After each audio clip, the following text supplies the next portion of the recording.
பாசிசம் என்றால் என்ன, பாயசம் என்றால் தெரியாதவங்களாம் அரசியல் பண்ண வந்தானே அரசியல் எப்படி இருக்குன்னு நீங்களே புரிஞ்சுங்க. அவள் நாங்கள் முதலமைச்சராக போகிறோம், இப்படியெல்லாம் கனவு காணாதீர்கள், யூகத்திற்கு இடமளிக்காதீர்கள். திராவிட முன்னேற்ற கழகத்தின் தலைமையில், குறிப்பாக நம்முடைய முதலமைச்சர் தலைமையில் அமைந்திருக்கிற இந்த மதச்சார்பற்ற முற்போக்கு கூட்டணி தான் 2026 தேர்தலை சந்திக்கும். தமிழ்நாட்டிற்கு கொடுக்க வேண்டிய 2512 கோடி ரூபாயை நிதியை நாங்கள் கொடுக்க முடியாது, ஒன்றிய கல்வி அமைச்சர் பகிரங்கமாக காசியில் இருந்து தெரிவிக்கிறார். தமிழ்நாட்டு முதலமைச்சர் சொல்லுகிறார், 2512 கோடி அல்ல, நீ 10,000 கோடி கொடுத்தாலும் அதை நான் ஏற்க மாட்டேன் அப்படிங்கிறார். அரசியல்ல நிரந்தர எதிரி கிடையாது அப்படின்னு பொதுவாக ஒன்று சொல்லுவாங்க. எங்களை பொறுத்த மட்டில் சொல்லுகிறோம், சத்தியமாக சொல்லுகிறோம், எங்களுக்கு நிரந்தர எதிரி பிஜேபி. இதில் காம்ப்ரமைஸே கிடையாது, இதில் சமரசம் என்கிற பேச்சுக்கே இடமில்லை. நமது நாட்டில் நடைபெற்றுக் கொண்டிருப்பது சர்வதிகார ஆட்சி. மோடி ஆட்சி சர்வதிகார ஆட்சி, ஜனநாயக ஆட்சி அல்ல. அது தமிழ்நாட்டில் கால் ஊன்ற முயற்சிக்கிறது. ஆகவே 2026 தேர்தல் என்பது மிக மிக முக்கியமான தேர்தல். அந்த முக்கியமான தேர்தலில் 200 அல்ல 234 பிஜேபியோட யாரு சேர்றாங்களோ, இதுவரைக்கும் முடிவாகல. மிரட்டி எடப்பாடியை முரட்டி அவர் சொல்லிட்டு போயிட்டார் அமித்ஷா, பிஜேபியோட சேர்ற எந்த நாயம் ஒரு இடத்தில் கூட வெற்றி பெறக்கூடாது. ஏறத்தாழ 28 மாநிலங்கள் இருக்கிறது. புதுச்சேரி போன்ற சில யூனியன் பிரதேசங்களும் இருக்கின்றன. எல்லாவற்றுக்கும் முதலமைச்சர்கள் உண்டு. மக்களால் தேர்ந்தெடுக்கப்பட்ட முதலமைச்சர்கள் இருக்கிறார்கள், இருந்தார்கள், இப்பொழுதும் இருக்கிறார்கள், நாளைக்கும் இருப்பார்கள். ஆனால்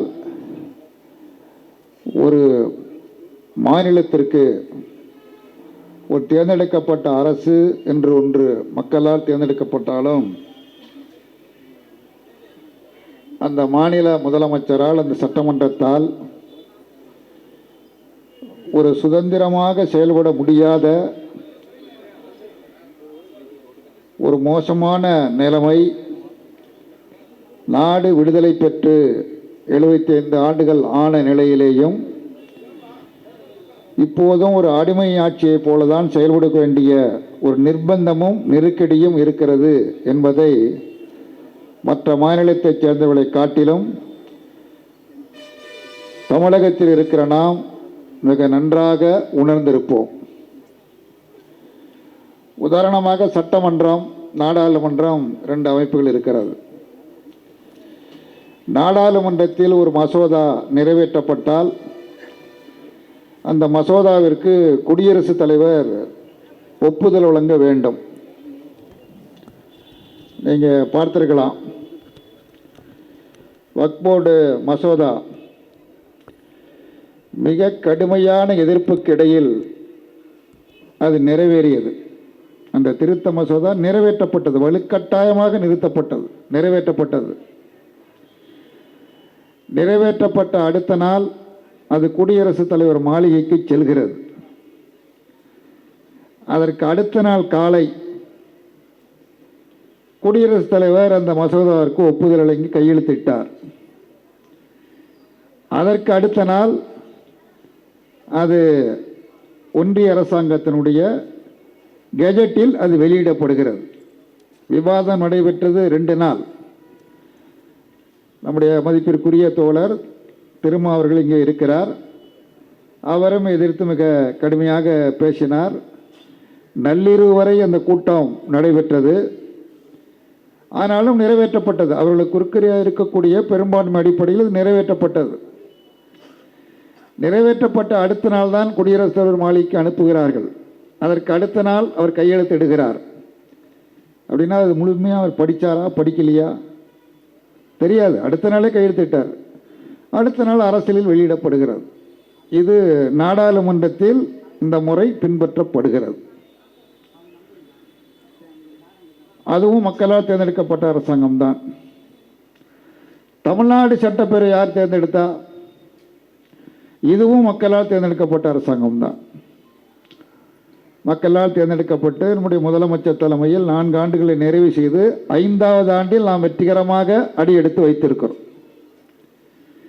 இங்கே மசோதாக்கள் நிறைவேற்றப்படுகிறது, விவாதத்தின் மூலமாக நிறைவேற்றப்படுகிறது. பெரும்பகுதி மசோதாக்கள் ஒருமனதாக நிறைவேற்றப்படுகிறது. ஒரு சில மசோதாக்களில் பாரதிய ஜனதா கட்சியோ இல்லை யாரோ அதை ஆட்சேபனை செய்யலாம், மாற்று கருத்துக்களை சொல்லலாம். ஆனாலும் சட்டமன்றம் நிறைவேற்றுகிறது. சட்டமன்றம் நிறைவேற்றிய பிறகு அது ஆளுநர் மாளிகைக்கு செல்கிறது. ஆளுநர் மாளிகைக்கு சென்று நாள் கணக்கில் இல்லை, மாதக்கணக்கில் வருடக்கணக்கில் கிடப்பில் கிடக்கிறது. அது என்ன, நாடாளுமன்றத்தில் அடுத்த நாளே கையெழுத்து. சட்டமன்றத்தில் நிறைவேற்றப்படுகிற மசோதாக்கள் ஆண்டு கணக்கில் காத்து கிடக்கிறது, கிடப்பில் கிடக்கிறது. அது என்ன ஏதுன்னு கேட்கறதுக்கு ஆள் கிடையாது. வலியுறுத்தப்படுகிறது.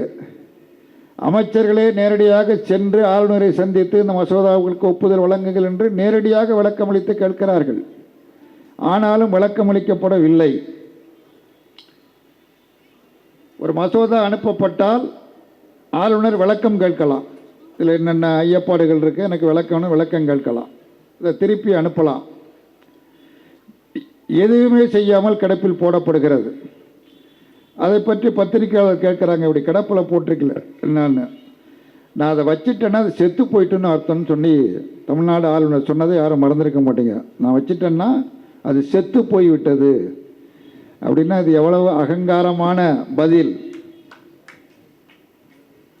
அப்போ நாடாளுமன்றத்தில் குடியரசுத் தலைவர் அந்த மாதிரி வச்சிருக்க முடியாது, உடனே கையெழுத்து போடுறாங்க. சட்டமன்றத்தில் எத்தனை மசோதாக்கள் நிறைவேற்றினாலும் அந்த மாநிலத்தில் இருக்கிற ஆளுநர் அவரை எவ்வளவு ஆண்டுகள் வேணாலும் வைத்திருக்கலாம். அப்படின்னா இது என்ன சட்டமா? சட்டம் கிடையாது. இது எந்த மாநிலங்கள் நடைபெறுகிறது? பாரதிய ஜனதா கட்சி எங்கு ஆட்சி நடத்தவில்லையோ என்பது மட்டுமல்ல, பாரதிய ஜனதா கட்சியை அரசியல் ரீதியாக எதிர்த்து விமர்சனம் செய்கின்ற அந்த துணிச்சல் மிக்க தமிழ்நாடு போன்ற மாநிலங்களுக்கு இந்த மசோதாக்கள் கிடப்பில் போடப்படுகிறது. அப்படின்னா இது பொருள் என்ன? என்னை எதிர்த்து நீங்கள் யாரும் பேசக்கூடாது, நான் சொல்வதை நீங்கள் கேட்க வேண்டும். நான் சொல்கிற இடத்துல நீங்கள் கையெழுத்து போடணும், நான் சொல்றதை நீங்கள் கேட்கணும்.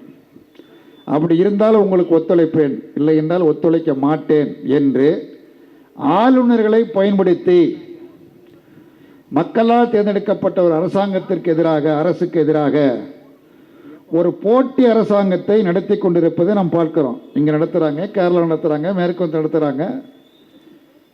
இப்படி சில மாநிலங்களில் பாஜக ஆட்சி இல்லாத மாநிலங்கள்லாம் நடைபெறுகிறது. அப்படின்னா மக்களுக்கு என்ன அதிகாரம்? எதற்கு சட்டமன்றம்? எதற்கு தேர்தல்? மக்கள் ஏன் வாக்களிக்கிறார்கள்? அவங்க தான் விரும்பிய கட்சியை, விரும்பிய வேட்பாளரை வெற்றி பெற செய்து அரசை எதற்கு அமைக்க வேண்டும்? அப்படின்னா இதற்கு என்ன பொருள்? அப்போ நாட்டில் ஜனநாயக ஆட்சி நடைபெறுகிறதா, சர்வதிகார ஆட்சி நடைபெறுகிறதா? இதைத்தான் மக்கள் யோசிக்க வேண்டும். இதைத்தான் எல்லோரும் கட்சிக்கு அப்பால் ஒரு பொதுநிலையிலிருந்து யோசிக்க வேண்டும். இது திமுக ஆட்சி, அதற்காக நம்ம பேசலை, அதற்காக பேசலை. இது ஒரு பொது பிரச்சனையாக நாங்கள் பார்க்கிறோம். திருமாவளவனும் பீட்டரும் நானும் இங்கே வலியுறுத்துவது தமிழ்நாட்டினுடைய பொது நலன். அந்த பொது நலனுக்கு திராவிட முன்னேற்ற கழகம் உறுதியாக நிற்கிறது. இஸ்ரேலுக்கும் ஈரானுக்கும் சண்டையா? முதலமைச்சர் அறிக்கை வெளியிடுகிறார், இஸ்ரேல் அநியாயமாக போர் தொடுக்கிறது ஈரான் மீது, இது வன்மையாக கண்டிக்கத்தக்கது. இந்த துணிச்சல் எடப்பாடிக்கு வருமா? நிச்சயமா வராது, நிச்சயமா வராது. ஒரு கொள்கை தெளிவு இருந்தால்தான் இப்படிப்பட்ட ஒரு செய்தியை அறிக்கையாக சொல்ல முடியும். கொள்கை தெளிவு இல்லைன்னா இது சொல்ல முடியாது. அப்போ இந்த என்ன தேவைப்படுகிறது? இந்த சுயாட்சியை கற்றுத்தந்தவர், அது மாதிரி சுயமரியாதையை பெற்றுத்தந்தவர் என்று நாம் கலைஞரை குறிப்பிடுகிற பொழுது, அவரை இது குறித்து நாம் பாராட்டி புகழ்ந்து பேசுகிற பொழுது, இந்த ரெண்டுக்குமே அவர் காரணகர்த்தாவாக இருந்தார். மரியாதைக்குரிய எடப்பாடி பழனிசாமி தமிழ்நாட்டினுடைய முதலமைச்சராக இருந்திருக்கிறார்.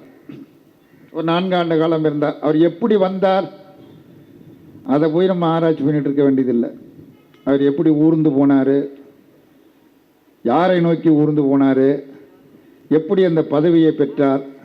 சரி, அது ஒரு பக்கம் இருக்கட்டும், உங்கள் எல்லாருக்கும் தெரியும். நான் அதை சொல்ல விரும்பல. ஆனால் முதலமைச்சராக இருந்திருக்கிறார். அண்ணன் ஓபிஎஸ் அவர்கள் முதலமைச்சராக இருந்திருக்கிறார்.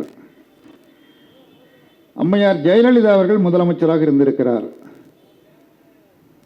புரட்சி தலைவர் எம்ஜிஆர் அவர்கள் முதலமைச்சராக இருந்திருக்கிறார். இவர்கள்லாம் தமிழ்நாட்டில் தொடர்ச்சியாக மாறி மாறி ஆட்சி அதிகாரத்திற்கு வந்திருக்கிறார்கள். ஆட்சி அதிகாரத்திற்கு வந்த பிறகு முதலமைச்சர் என்கிற முறையில் சுதந்திர தின விழாவில் கோட்டை கொத்தளத்தில் இருக்கக்கூடிய அந்த கம்பீரமான கொடி கம்பத்தில் தேசிய கொடியை ஏற்றினார்கள். எம்ஜிஆர் ஏற்றினார், ஜெயலலிதா ஏற்றினார், ஓபிஎஸ் ஏற்றினார், எடப்பாடியும் ஏற்றினார். எல்லாருமே அதிமுக. அப்படி இந்த ஏற்றுகிற பொழுது ஒவ்வொரு நொடியும் யார் பெயர் நினைவுக்கு வரும்? யார் பெயர் நினைவுக்கு வரும்? கலைஞர் பேர் தான் நினைவுக்கு வரும். அந்த ஏற்றுகிற உரிமையை தமிழ்நாட்டிற்கு மட்டுமல்ல, இந்தியாவில் இருக்கிற அனைத்து மாநில முதலமைச்சர்களுக்கும் பெற்றுத் தந்தவர் கலைஞர் என்பதை எவராலும் நிராகரிக்க முடியாது. இது உண்மைதானே? அதே மாதிரி மாநிலங்களுக்கான அதிகாரம் ஏற்கனவே காங்கிரஸ் கட்சி ஆட்சி நடத்தியிருக்கிறது. ஏகபோகமாக ஆண்ட கட்சி காங்கிரஸ் கட்சி. எல்லா மாநிலங்களிலும் காங்கிரஸ் ஆட்சி, மத்தியிலும் காங்கிரஸ் ஆட்சி. அவர்களும் ஆட்சியில் இருந்திருக்கிறார்கள். இப்பொழுது மோடி தலைமையிலான பாஜக ஆட்சி இப்பொழுது நடைபெற்று கொண்டிருக்கிறது. அதிகாரங்கள் அனைத்தும் டெல்லியில் குவிக்கப்பட்டு இருக்கிறது, குவியலாக இருக்கிறது. அது குவியலாக இருக்கிற காரணத்தினால் மாநில மக்களுடைய நலனை பாதுகாக்க முடியவில்லை. உதாரணமாக கல்வி. கல்வி எல்லோருக்கும் பொதுவானது. திமுக, அதிமுக, காங்கிரஸ் அதெல்லாம் ஒன்று, எல்லோருக்கும் பொதுவானது. எல்லோருக்கும் கல்வி வேண்டும், அனைவருக்கும் கல்வி வேண்டும். கல்விதான் அழியாத செல்வம். நம்ம முதலமைச்சர் திரும்ப திரும்ப அதை சொல்லுகிறார். அழியாத செல்வம் கல்வி, அதை அனைவரும் படிக்க வேண்டும், அனைவரையும் படிக்க வேண்டும் அப்படிங்கிறார். திருச்சியில் போன ஒரு நிகழ்ச்சியில் ஒரு பெண்ணு படித்து பாஸ் பண்ணி வழக்கறிஞருக்கு படிப்பதற்கு அது தேர்வாகி இருக்கிறது. அந்த பெண்ணை பாராட்டி ஒரு சால்வை அணிவித்தது மட்டுமல்ல, தான் சட்டையில் அணிந்திருந்த பேனாவையும் எடுத்து அந்த பெண் குலத்தைக்கு கொடுத்துட்டு வந்திருக்கிறார். இன்றைக்கி சாயந்தரம் நம்ம முதல்வருடைய செயலாளர் தினேஷ் அவர்களுக்கு வேறு ஒரு செய்தியாக ஃபோன் பண்ணேன். நான் தினம் வந்துக்கிட்டு இருக்கேன், தினம் பேசிக்கிட்டு இருக்கேன், எனக்கு பேனா கொடுக்கல, அந்த பிள்ளைக்கு பேனா கொடுத்துட்டு வந்துருக்கல அப்படின்னு. சரி, உங்களுக்கு ஒன்று கொடுக்க சொல்கிறேன்னு சொல்லி அவர் சொன்னார். ஒரு பேனாவை கொடுத்து விட்டு வந்திருக்கிறார். அவர் பயன்படுத்துகிற பேனா, அவர் புதுசாக ஒரு பேனா வாங்கி கொடுக்குறது என்பது வேறு, அது வேறு விஷயம். அமைச்சர்கிட்ட சொல்லி எனக்கு பேனா வரணும்னா 100 பேனா வாங்கி கொடுப்பார், அது வேறு விஷயம். தான் சட்டப்பையில் அணிந்திருந்த பேனாவை எடுத்து அந்த பெண் குழந்தைக்கு கொடுத்து வந்தார். கல்வியை ஊக்குவிக்க வேண்டும் என்பதற்காக அது. ஆக கல்வி என்பது மிக மிக முக்கியமானது. இந்த கல்வி ஏற்கனவே மாநில பட்டியலில் தான் இருந்தது, அது பிறகு மத்திய பட்டியலுக்கு சென்று போய்விட்டது. இப்போ என்ன பிரச்சனை வருது? ஒன்றிய அரசாங்கம் தேசிய கல்விக் கொள்கை 2020 அப்படின்னு ஒரு கல்விக் கொள்கையை கொண்டு வந்திருக்கிறாங்க. இந்த கல்விக் கொள்கையை ஒரு கமிட்டி போட்டாங்க, அந்த கமிட்டி பரிந்துரை செய்திருக்கிறது, அவ்வளவுதான். அந்த கமிட்டியில் யாரெல்லாம் இருக்கிறாங்க அப்படின்னா, RSS இயக்கத்திற்கு வேண்டிய ஆதரவாளர்கள் அந்த கமிட்டியில் இடம்பெற்றிருக்கிறார்கள். அந்த கமிட்டியின் சார்பாக ஒரு அறிக்கை கொடுக்கப்பட்டிருக்கிறது. அந்த அறிக்கையை மோடி தலைமையிலான அமைச்சரவை ஏற்றுக்கொண்டது. அமைச்சரவை ஏற்றுக்கொண்டது. சரி, அமைச்சரவை ஏற்றுக்கொண்டதை நாடாளுமன்றத்தில் வைத்து விவாதித்தார்களா அப்படின்னா, நாடாளுமன்றத்தில் வைத்து விவாதிக்கவில்லை. மாநிலங்களின் கருத்துக்களை கேட்டார்களா? மாநிலங்களின் கருத்தை கேட்கவில்லை.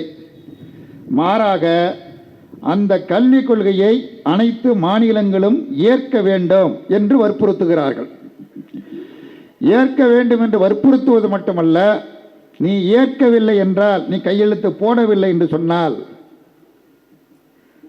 தமிழ்நாட்டிற்கு கொடுக்க வேண்டிய 2512 கோடி ரூபாயை நிதியை நாங்கள் கொடுக்க முடியாது என்று பகிரங்கமாக ஒன்றிய கல்வி அமைச்சர் பகிரங்கமாக காசியில் இருந்து தெரிவிக்கிறார். தமிழ்நாட்டு முதலமைச்சர் சொல்லுகிறார், 2512 கோடி அல்ல, நீ 10,000 கோடி கொடுத்தாலும் அதை நான் ஏற்க மாட்டேன் அப்படிங்கிறார். நீ 10,000 கோடி கொடுத்தாலும் சரி, இந்த கொள்கையை நாங்கள் ஏற்க மாட்டோம் அப்படிங்கிறார்.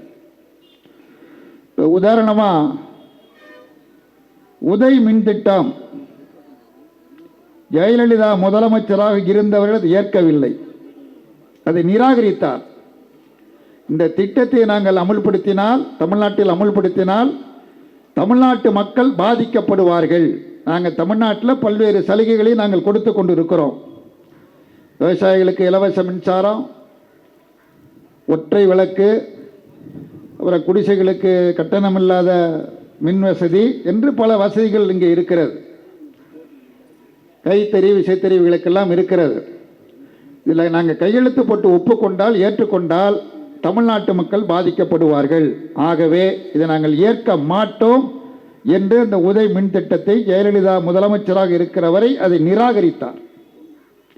அதற்கு பிறகு எடப்பாடி பழனிசாமி இப்போ மின் கட்டண உயர்வு, எடப்பாடி பழனிசாமி பேசுகிறார், மின் கட்டண உயர்வு, தமிழ்நாட்டில் மின் கட்டண உயர்வு என்று மிக கடுமையாக விமர்சனம் செய்து பேசிக்கொண்டிருக்கிறார். ஜெயலலிதா அவர்கள், எடப்பாடியும் அதிமுக நண்பர்களும் தங்களின் கடவுளாக போற்றுகிற அம்மையார் ஜெயலலிதா அவர்கள் நிராகரித்த அந்த உதய் மின் திட்டத்தை ஏற்றுக்கொண்டது யாரு?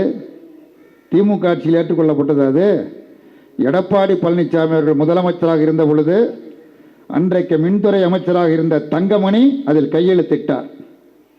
அந்த திட்டத்தை ஏற்றுக்கொண்டார்கள். அதே மாதிரி இன்றைக்கு தேசிய கல்விக் கொள்கையை நீங்கள் ஏற்க வேண்டும் என்று வற்புறுத்துகிறார்கள். ஏற்க முடியாது என்று நம்முடைய மாநில முதலமைச்சர் திரும்ப திரும்ப சொல்லுகிறார். நீ 10,000 கோடி கொடுத்தாலும் ஏற்க முடியாதுங்கிறாரு. என்ன அதில் பிரச்சனை? வெறும் மொழி பிரச்சனை மட்டுமல்ல, 3 மொழி திணிக்கப்படுவது மட்டுமல்ல. தமிழ்நாட்டில் நான் பொதுமக்களை, இங்கே இருக்கிற எதுக்கு உட்காந்துருக்க திமுக நண்பர்களுக்கு நான் சொல்லலை, பொதுமக்களுக்கு, அதிமுக நண்பர்களுக்கு, பாஜக நண்பர்களுக்கு, அவர்களுக்கு சொல்கிறேன். தமிழ்நாட்டில் ஒரு கல்வி முறை இருக்கிறது. நம்ம ஒரு கல்விக் கொள்கையை பின்பற்றுகிறோம். அது அதிமுக ஆட்சி காலத்திலும் பின்பற்றப்பட்டது தான், திமுக ஆட்சி காலத்திலும் பின்பற்றப்படுகிறது. 1ஆம் வகுப்பு முதல் 8ஆம் வகுப்பு வரை முழு ஆண்டு தேர்வு உண்டு. பாஸ் ஃபெயில் கிடையாது. 1ஆவதுலேருந்து 8ஆவது வரைக்கும் ஆல் பாஸ் தான், ஃபெயிலுங்கிறது கிடையாது. ஏன் இந்த கொள்கையை பின்பற்றுறோம்? குழந்தையாக இருக்கிற பொழுதே, அந்த சின்ன வயதிலேயே அந்த பிஞ்சு உள்ளத்தில் நான் ஃபெயிலாக போயிட்டேங்கிற எண்ணம் வரக்கூடாது அப்படிங்கிறது. சாதாரணமாக நடைமுறையில் நம்ம பையன் 3ஆவது படிக்கிறான்னு வச்சுங்க, பெண் குழந்தையோ ஆண் குழந்தையோ 3ஆவது படிக்குது, அது ஃபெயிலாக போயிடுது, 3ஆவதில் ஃபெயிலாக போயிடுது. 3ஆவதில் ஃபெயிலாக போனால் நம்ம எப்படி வாழ்த்து சொல்லுவோம்? போனால் போட்டும்போ, மறுபடியும் படித்து நீ பாஸ் பண்ணிடலாம், கவலைப்படாத அப்படின்னு முதுகில் தட்டி ஊக்கப்படுத்துவோமா? நீ உருப்பட மாட்டேன்னு அப்பயே தெரியும்னு சொல்லுவோமா? எது அதிகமாக சொல்கிறது? நீ உருப்பட மாட்ட, நீ தேர மாட்டேன்னு அப்பயே தெரியும், மாடு மேய்க்க போய், இப்படி தான் பேசுவாங்க பெற்றோர்கள், இப்படி தான் பேசுவாங்க. இப்படியெல்லாம் ஒரு பாதிப்பு வந்துவிடக்கூடாது என்பதற்குத்தான் 1ஆம் வகுப்பு முதல் 8ஆம் வகுப்பு வரை தேர்வு உண்டு, ஆனால் பாஸ் ஃபெயில் என்பது கிடையாது, எல்லோருமே பாஸ் தான் என்ற ஒரு கொள்கை பின்பற்றப்படுகிறது. இந்த கொள்கையில் அதிமுக ஆட்சேபனை இருக்கா அல்லது பிஜேபிக்கு ஆட்சேபனை இருக்குதா? இந்த 2 பேரும் தானே இப்போ சேர்ந்திருக்கிறதா சொல்கிறாங்க. ஆட்சேபிக்க மாட்டாங்க. இப்போ தேசிய கல்விக் கொள்கை 2020, அந்த கல்விக் கொள்கை என்ன சொல்லுது? 3ஆவது ஒரு மொழியை படிப்பது என்பது மட்டுமல்ல, கட்டாயமாக 3ஆம் வகுப்பில் பொது தேர்வு, நீட் நுழைவுத் தேர்வு போல 3ஆம் வகுப்பில் பொது தேர்வு, அதில் பாஸ் பண்ணாதான் 4ஆம் வகுப்பு.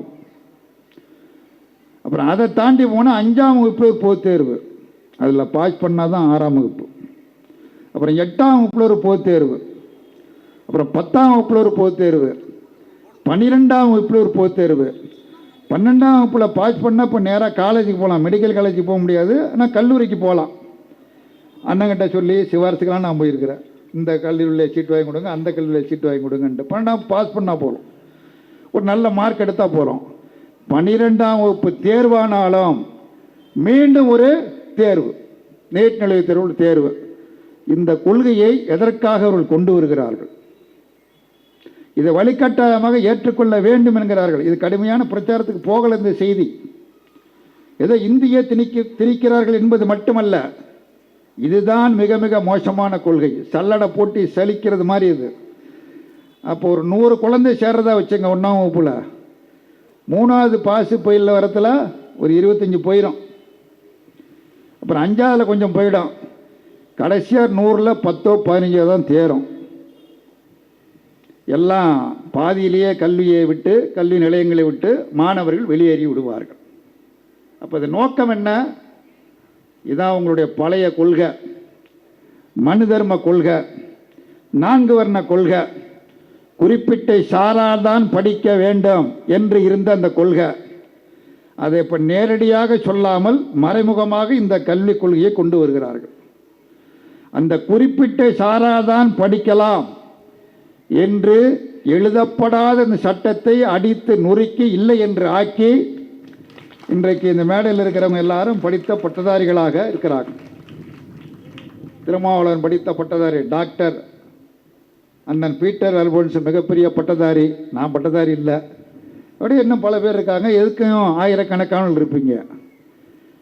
மாவட்ட ஆட்சித்தலைவராக பல பேரை பார்க்குறோம், மாவட்ட காவல்துறை கண்காணிப்பாளராக பல பேரை பார்க்குறோம், தாசில்தாராக பார்க்குறோம், பிடிஓ பார்க்குறோம், பல்வேறு பொறுப்புகளில் பார்க்குறோம். இந்த கல்விக் கொள்கை அமுல்படுத்தப்பட்டால் எதிர்காலம் இப்படி அமையுமா? நிச்சயமாக அமையாது, நிச்சயமாக அமையாது. இது எல்லோரையும் இது வீட்டுக்கு அனுப்பக்கூடிய கொள்கை. அப்போ மாநிலத்திற்கு அதிகாரம் பூரா குவிந்து கிடக்கிறது. மாநிலத்தில் சுயாட்சி, மத்தியில் கூட்டாட்சி என்கிற ஒரு மகத்தான தத்துவத்தை கலைஞர் முன்வைத்தார். இதற்காக பல கமிட்டியெல்லாம் போட்டார். அந்த கமிட்டியெல்லாம் பல பரிந்துரைகளை செய்திருக்கிறது, அமலுக்கு வரவில்லை. இப்பொழுதும் நம்முடைய மாநில முதலமைச்சர் அவர்கள் ஒரு கமிட்டியை போட்டிருக்கிறாங்க. மாநிலத்துக்கு என்னென்ன அதிகாரம் வேணா ஒரு பெரிய விரிவான ஒரு கமிட்டி போடப்பட்டிருக்கிறது. அப்போ மாநிலத்திற்கு ஒரு குறிப்பிட்ட அளவிற்கு அதிகாரங்கள் இருந்தால்தான் ஒரு மக்களால் தேர்ந்தெடுக்கப்பட்ட அரசு மக்கள் நலன் சார்ந்த நடவடிக்கைகளை மேற்கொள்ள முடியும், எடுக்க முடியும். அதனால் அதிகாரம் வேண்டும். அதற்காக கலைஞர் தனது வாழ்நாள் முழுவதும் பாடுபட்டார் என்பதை மறுக்க முடியாது. அதே மாதிரி சுயமரியாதை நாம் எப்படிப்பட்டவர்களாக இருந்தாலும் ஒரு மரியாதையோடு நாம் வாழ வேண்டும். எவருக்கும் அடிமையாக இருக்கக்கூடாது, சுயமரியாதையோடு திகழ வேண்டும். அரசியல் கட்சி தலைவராக இருக்கலாம், அமைச்சர்களாக இருக்கலாம், இல்லாமல் இருக்கலாம், சாதாரண மக்களாக இருக்கலாம். ஒரு சாதாரண குடிமகன் சுயமரியாதையோடு வாழ வேண்டும், இருக்க வேண்டும். அதற்கான வாய்ப்புகளை உருவாக்கி தர வேண்டும். அத்தகைய பணிகளையும் கலைஞர் அவர்கள் மிக சிறப்பாக மேற்கொண்டார்கள். ஆகவே அந்த அடிப்படையில் நமது முத்தமிழறிஞரை கலைஞர் அவர்களை பாராட்டுவது, போற்றுவது நம்முடைய தமிழ்நாட்டு மக்களுடைய தலையாய கடமை என்று தெரிவித்து, பத்திரிகைகளில் பல மாதிரி செய்திகள்லாம் வருகிறது. நான் நீண்ட நேரம் எடுத்துக்கொள்ள விரும்பவில்லை, இந்த செய்தியோடு முடித்துக்கொள்ள விரும்புகிறேன். பின்னாடி 2 தலைவர்களும் விரிவாக பேச இருக்கிறார்கள். பத்திரிகையில் பல செய்திகள் வருது, எல்லாமே யூக செய்திகள் தான் அதிகமாக வருது. யூக செய்திகள் தான். இப்போ அண்ணன் பீட்டர் இருக்காப்புல, நாளைக்கு ஏதாவது ஒரு வெளியூர் போவாப்புல, திருநெல்வேலி போகிறதா வச்சுங்க, ஒரு விடுதியில் தங்கியிருக்காரு. அந்த ஊரில் தான் நயினா நாகேந்திரன் இருக்கார், ஏற்கனவே நல்ல நண்பர். அந்த லாட்ஜில் பீட்டர் சொன்ன ஒரு மரியாதை நிமித்தமாக சந்தித்து நலம் விசாரித்து விட்டு போகிறாரு. அது என்ன தப்பாது? பத்திரிகை என்ன எழுதுகிறாங்கன்னா, பீட்டரும் நயினா நாகேந்திரனும் தனியறையில் சந்தித்தார்கள். தனியறையில் ஒரு ஆணும் பண்ண சிந்திச்சா அது வேறு விஷயம். அதை கொச்சைப்படுத்தி சொல்ல, அப்படி சந்திக்கிறது தப்பு கிடையாது, ஆனால் அதை கொச்சைப்படுத்தி பேசுவார்கள். திருமாவளவன் திருச்சியிலையா திருச்சியில் மாநாடு கடந்த 14ஆம் தேதி ஒரு மிகச்சிறப்பான மாநாடு, மதச்சார்பின்மை கொள்கையை வலியுறுத்தி மிக வெற்றிகரமாக நடத்திய மாநாடு. இந்த மாநாட்டுக்கு அழைத்தாங்க, தவிர்க்க முடியாத காரணத்தினால நான் போக முடியல. என்னுடைய வருத்தத்தை இந்த பொது மேடையிலிருந்து அண்ணன் திருமாவுக்கு தெரிவித்துக் கொள்கிறேன். அங்கே திருச்சியில் தங்கியிருந்த பொழுது அதிமுகவை சேர்ந்த ஒரு முன்னாள் அமைச்சர், ஒரு பிரமுகர், அவர் சந்திச்சுட்டு போகிறார். பத்திரிகையில் இன்றைக்கி என்ன எழுதியிருக்கிறாங்க அப்படின்னா, அந்த கூட்டணிக்கு அழைத்தார்கள். எந்த கூட்டணிக்கு? அதிமுக தனியாக நிற்கிது, அதுக்கு கூப்பிட்டுருந்தாங்கன்னா கூட அது வேற விஷயம். அதிமுக பாஜக கூட்டணிக்கு அழைத்தார்கள். அவர் யோசிக்கிறதா சொல்லியிருக்கிறாரு. தப்பாக எடுத்துக்காதீங்க. திருமாவுக்கு, நம்முடைய முதலமைச்சருக்கு, பீட்டருக்கு, எனக்கு, அண்ணன் சாயர்பாபுக்கும் சேர்த்தான்னு சொல்கிறேன். கடவுள் நம்பிக்கை இருக்கலாம், அது வேறு விஷயம். அரசியலில் நிரந்தர எதிரி கிடையாது அப்படின்னு பொதுவாக ஒன்று சொல்லுவாங்க. எங்களை பொறுத்த மட்டில் சொல்லுகிறோம், சத்தியமாக சொல்லுகிறோம், எங்களுக்கு நிரந்தர எதிரி பிஜேபி. இதில் காம்ப்ரமைஸே கிடையாது. இதில் சமரசம் என்கிற பேச்சுக்கே இடமில்லை. இதை ஒவ்வொரு மேடையிலையும் அவர் பேசிகிட்டு இருக்கார், திரும்ப பேசிகிட்டு இருக்காரு. யாரோ ஒருத்தர் பார்த்தாரா, அந்த அன்னைக்கு கூப்பிட்டாரா யோசிச்சு. அப்புறம் அதே பத்திரிகையில் இன்னொரு செய்தி, கடந்த காலத்தில் நாங்கள் திருமா, சிபிஎம், மதிமுக எல்லோரும் சேர்ந்து மக்கள் நல கூட்டணின்னு ஒன்று வச்சுருந்தோம். இடையில் அந்த கூட்டணினால் நாங்கள் அமைக்கக்கூடிய ஒரு சூழலில் அண்ணன் பீட்டர் அல்போன்ஸ் சொல்லிட்டு ஏதோ வேறு விஷயமா நான் ஃபோனில் பேசினேன். உங்கள் யோசனையில் நல்ல யோசனை தான், நான் நிதானமாக முடிவெடுங்க அப்படின்னு ஒரு எச்சரிக்கை பண்ணார். அவ்வளவு எளிதல்ல, நீங்கள் எடுத்திருக்கிற முடிவை நிறைவேற்றுவது அவ்வளோ எளிதல்ல. சில காரணங்கள் எல்லாம் சொன்னார், அதை நான் பொதுமொழியில் சொல்ல விரும்பலை. மக்கள் நல கூட்டணி ஒன்று அமைச்சோம், போட்டி போட்டோம், தோற்று போயிட்டோம், அது வேறு விஷயம். ஓட்டு குறைவான ஓட்டு தான். திரும்ப ஜெயிச்சிருப்பார். அதில் எங்கள் அணியில் 234 தொகுதியில் அவர் மட்டும் ஜெயிக்கிறதுக்கான வாய்ப்பு இருந்தது, ஜெயிச்சிருப்பார். மிக குறைந்த ஓட்டில் தோற்று போயிட்டார். அது என்ன காரணம்னா இவருடைய பெருந்தன்மை. இந்த வாக்கு கேட்குற கடைசி நாள் இருக்குல்ல, இந்த பிரச்சாரம் முடிகிற நாள், அன்னைக்கு எந்த வேட்பாளராக தொகுதி ஓட்டு போவாங்களா?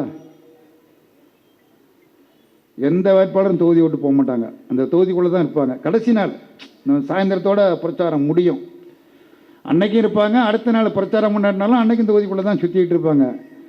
கடைசி நாள் பிரச்சாரம் முடிகிற அன்னைக்கு ஒரு கட்சி தலைவருக்கு நீங்கள் பிரச்சாரம்னா அங்கே போயிட்டார். அங்கே ஒரு தொகுதியை விட்டுட்டு இன்னொரு தொகுதிக்கு போயிட்டார். அது பெருந்தன்மை. கூப்பிடுறாங்க, வலியுறுத்தி, நான் என்ன கிட்ட தான் கேட்டாங்க, பார்க்குறவங்க என்ன இப்படி சொல்கிறாரு. அவர் கேட்டதே முதல்ல தப்பு. இந்த கடைசி நாள் ஏன் தொகுதிக்கு வாங்க, இந்த தொகுதிக்கு வாங்க பிரச்சாரத்துக்குன்னு அவர் கேட்டதே தவறு. அவர் கேட்டிருந்தாலும் திரும்ப ஒத்துருக்கக்கூடாது. இல்லைங்க அன்றைக்கி நான் வர முடியாது, அதுக்கு முத நாள் வேணால் வர்றேன், இல்லைன்னா அதுக்கு முத நாள் வரேன்னு சொல்லியிருக்கணும். இவருடைய பெருந்தன்மை, சரி வாரன்ட்டு அங்கே போயிட்டார். ரொம்ப ரொம்ப ரொம்ப குறைவான ஓட்டு, 187 ஓட்டு. வெறும் 87, சாரி மன்னிக்கணும், வெறும் 87, 8-7. அந்த கடைசி நாள் அங்கே இருந்தால் எங்கள் அணியின் சார்பாக அவர் வெற்றி பெற்றிருப்பார். ஒரு எம்எல்ஏ வச்சு நாங்கள் பெற்றிருப்போம். அதுவும் இல்லைன்னு போச்சுங்க, தோற்று போச்சு, அது வேறு விஷயம். சரி, அது பல அனுபவங்களை, பல படிப்பினைகளை எங்களுக்கும் தந்திருக்கிறது, எல்லோருக்கும் தந்திருக்கிறது, அது வேறு. இன்றைக்கி என்ன ஒரு பத்திரிகையில் செய்தி அண்ணெல்லாம் பார்த்துருப்பீங்க, மீண்டும் மக்கள் நல கூட்டணி உருவாக போகிறது. மக்கள் நல கூட்டணி உருவாகி யாரையோ ஒருத்தர், நான் ஒரு பேரெல்லாம் சொல்ல விரும்பலை, பாசிசம் என்றால் என்ன, பாயசம் என்றால் தெரியாதவங்களாம் அரசியல் பண்ண வந்தானே, அரசியல் எப்படி இருக்குன்னு நீங்களே புரிஞ்சுங்க. அவள் அங்கே முதலமைச்சராக போகிறோம் அப்படின்னு அது ஒரு செய்தி, பெரிய செய்தி. நீங்கள் பார்த்தீங்களா பார்க்கலையான்னு தெரியல, பெரிய செய்தி. 2 செய்தியும் ஒரே பத்திரிகையில் தான், இந்த பக்கம் ஒரு செய்தி, இந்த பக்கம் ஒரு செய்தி. எவ்வளோ வேலை இருந்தாலும் இந்த எல்லா பத்திரிக்கையும் ஒரு புரட்டு ஒன்று புரட்டிடுவேன் டெய்லி, ஒரு பார்வை ஒன்று பார்த்துருவேன். இப்படியெல்லாம் கனவு காணாதீர்கள், யூகத்திற்கு இடமளிக்காதீர்கள். திராவிட முன்னேற்ற கழகத்தின் தலைமையில், குறிப்பாக நம்முடைய முதலமைச்சர் தலைமையில் அமைந்திருக்கிற இந்த மதச்சார்பற்ற முற்போக்கு கூட்டணி தான் 2026 தேர்தலை சந்திக்கும். இதை இன்னைக்கு சொல்லல. பிப்ரவரி மாதம் 28ஆம் தேதி முதலமைச்சருடைய பிறந்த நாளை கொண்டாடிய பொழுதே இதை முன்மொழிந்தவரே தோழர் திருமாதான். அவ்வளவு பெரிய பொதுக்கூட்டத்தில், மாபெரும் பொதுக்கூட்டத்தில் அதை நான் வழிமொழிந்து பேசினேன். ஏன் ஆதரிக்கிறோம்? இத்தனை வருஷமா ஒரு கூட்டணி எப்பொழுதுமே நீடிச்சதே கிடையாது. ஒரு கூட்டணி ஆகும், தேர்தல் நடக்கும், தேர்தல் முடிஞ்ச உடனே கூட்டணி தனித்தனியாக போயிடுவாங்க. அதனால் இந்த கூட்டணி நீடித்து கொண்டு இருக்கிறது.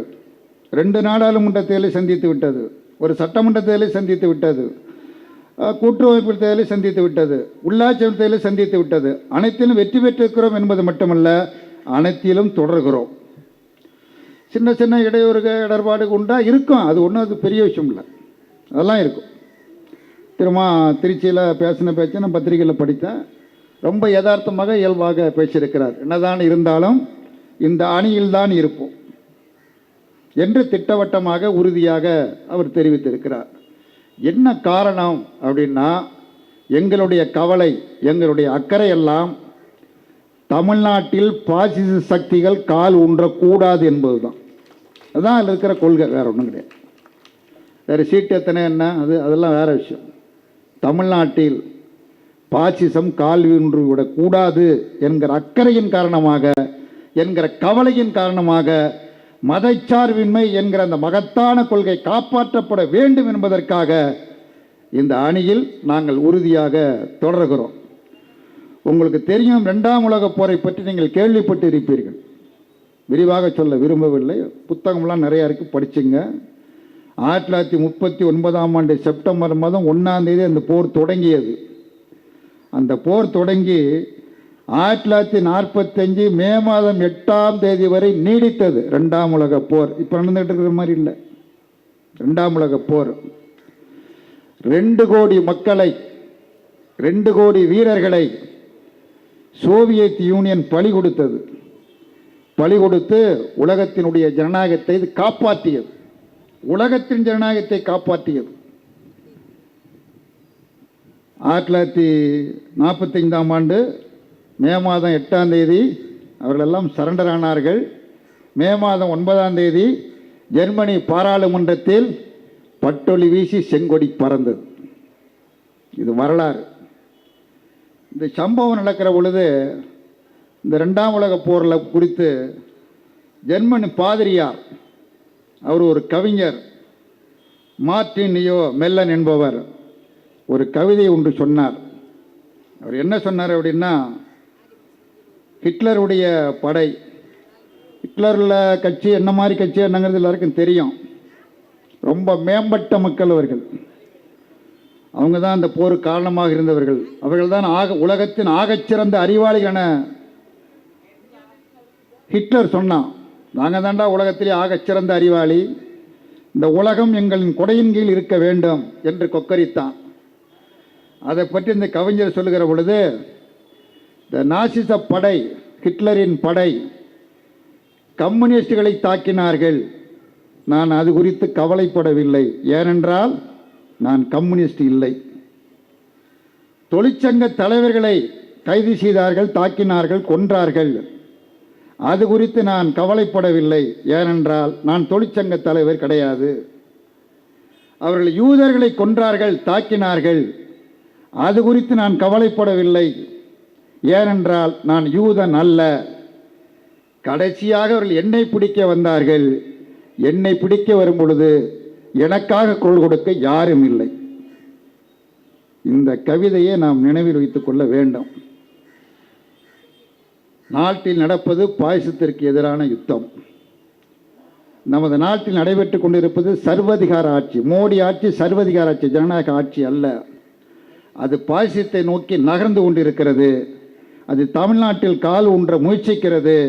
அதை தடுத்து நிறுத்த வேண்டும் என்கிற ஒரு அக்கறையோடு களப்பணி ஆற்றிக் கொண்டிருக்கிறோம். ஆகவே 2026 தேர்தல் என்பது மிக மிக முக்கியமான தேர்தல். அந்த முக்கியமான தேர்தலில் 200 அல்ல, முதலமைச்சர் சொன்னது 200, நம்ம செயல் பாபு இருக்கார், அவர் சொன்னது 234. ஏன் 34 மிச்சம் வைக்கணும்னு இவர் 34 சேர்த்து சொல்லிட்டாரு. 234லும் பிஜேபியோட யார் சேர்றாங்களோ இது வரைக்கும் முடிவாகலை. மிரட்டி எடப்பாடியை முரட்டி அவர் சொல்லிட்டு போயிட்டார் அமித்ஷா. அது சண்டை நடந்துக்கிட்டு இருக்குது. இது வரைக்கும் உருமாறல. அதை பற்றி திரும்ப போராட்டம் பூரா சொல்லிக்கிட்டு இருக்கார். பிஜேபியோடு சேர்ற எந்த நாயம் ஒரு இடத்தில் கூட வெற்றி பெறக்கூடாது. நான் அப்படி நாயின்னு ஒரு பொது மேடையை சொல்கிறதுக்காக உள்ளபடியாக வருத்தப்படுறேன். ஒரு அபாயத்தை உணராமல் நீ ஆதரிக்கிறேன், கிணத்துக்குள்ளே போய் உழுவுறேன்னு சொல்கிறியப்பா, அப்புறம் உன்னை என்னன்னு சொல்கிறது? பாலுங்கிணத்தில் போய் தெரிஞ்சே உழுவுறேன்னு சொன்னால் உன்னை என்னன்னு சொல்கிறது? நான் யாரோட வேணாலும் சேருவேன், நீ யாரோட வேணாலும் சேரு. நம்ம வாழப்பாடி ராமமூர்த்தி ஒரு பிரச்சனையில் ஒரு டிவி பட்டியில் சொன்னார், அதை நான் வேண்டான்னு சொல்கிறேன். இல்லை அது நான் வெள்ளரி பிஞ்சை தொட்டுக்கிட்டு தான் திம்பேன்னா தின்னுட்டு போ அப்படின்னு வாழப்பாடி ராமமூர்த்தி ஒன்று சொன்னார். நான் யாரோட வேணாலும் சேருவேன் எடப்பாடி சொல்கிறாரு. நீ யாரோட வேணாலும் போய் சேரு, எதுக்கு சேர்றேன்னு சொல்லிட்டு சேரு. அதை நீங்கள்லாம் யார் கேட்குறதுன்னு அப்படி சொல்ல முடியாது. சேருவதற்கு ஒரு கொள்கை வேண்டும், அதற்கு ஒரு விளக்கம் சொல்லணும். விளக்கம் சொல்லாமல் நான் யாரோட வேணாலும் சேருவேன், நான் கழுதையோட வேணாலும் சேருவேன், குதிரையோட வேணாலும் சேருவேன்னா எதுக்கு சேர்ற? தமிழ்நாட்டை கெடுப்பதற்கா? தமிழ்நாட்டை அழிப்பதற்கா? தமிழ்நாட்டு மக்களின் உரிமையை பறிப்பதற்கா? ஆகவே அதற்கு தமிழ்நாடு இடம் கொடுக்க கூடாது என்பதை நாம் அனைவரும் நினைவிற்கொண்டு குறுகிய காலத்தில் நாம் சிறப்பாக ஒன்றுபட்டு பணியாற்ற வேண்டும் என்று அன்போடு உங்கள் அனைவரையும் கேட்டு இந்த சிறப்பு வாய்ந்த நிகழ்ச்சியில் பங்கேற்பதற்கான வாய்ப்பினை அளித்த அண்ணன் அமைச்சர் சேகர் பாபு அவர்களுக்கும் பகுதி தோழர்களுக்கும் எனது மனமார்ந்த நன்றியை கூறி நிறைவு செய்கிறேன். வணக்கம்.